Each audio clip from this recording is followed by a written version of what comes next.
দেখতেই পাচ্ছ এটা একদম সবুজ সবুজ। বন্ধুরা দেখো আজকে এই যে দেখতে পাচ্ছ মাছ দিয়ে হবে, কপি দিয়ে আলু দিয়ে ঝোল।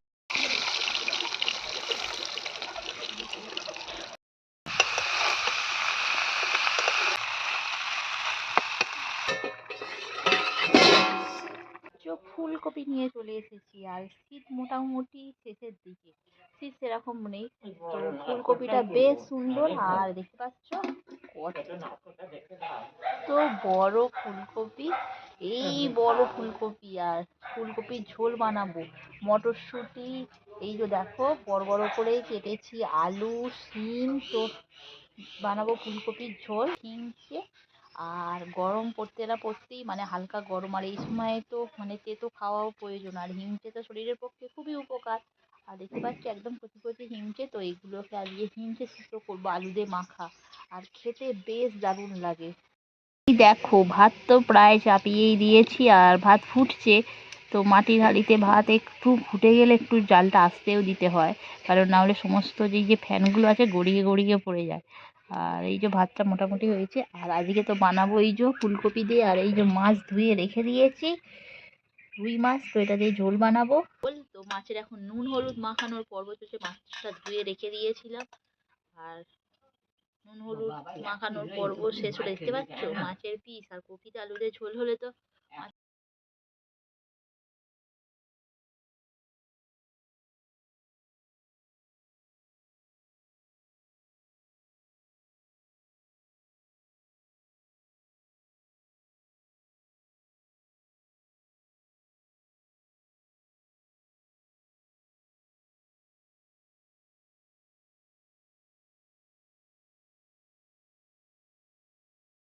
হিমচে আর আলু সিদ্ধ করতে দিয়ে দিয়েছি ফ্যানের মধ্যে, আর ভাতটা তো প্রায় আমাদের হয়েই গেছে।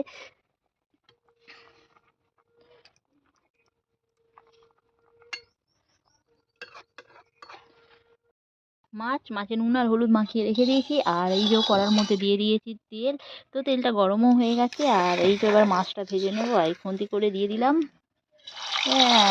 একদম।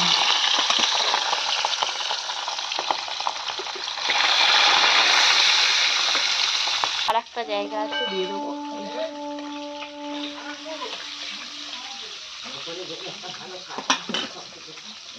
এখানে আছে।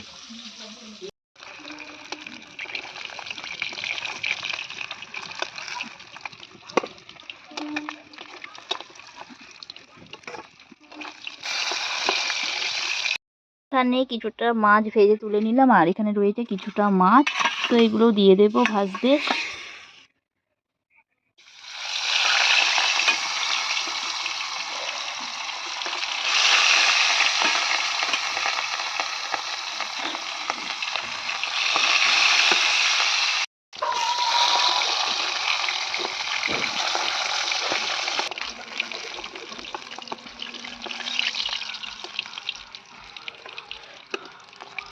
এগুলো সব ভাজা হয়ে গেছে, এখানে আদা রয়েছে, কাঁচা লঙ্কা, টমেটো কাটা রয়েছে, আলু শিম ফুলকপি দিয়ে করব, তো আলুগুলো একটু ভেজে নিই।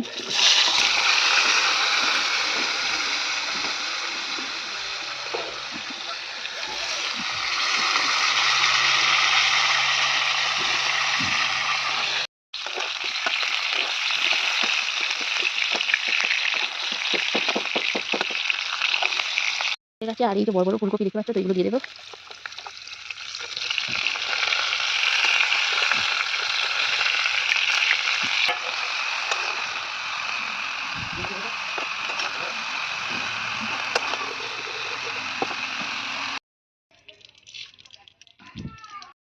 সব ফুলকপি আলু শিম হালকা করে ভেজে রেখে দিয়েছি।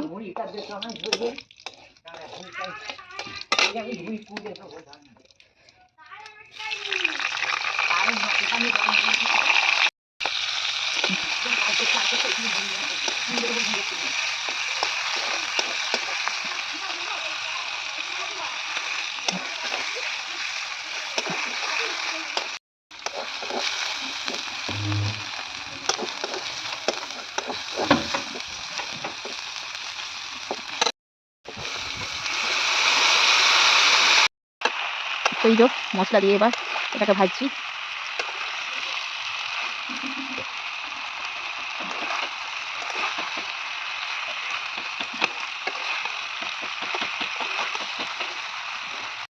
হয়ে গেছে কপি আলুটা সিদ্ধ।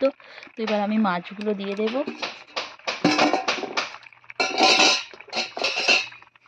এই যে মাছগুলো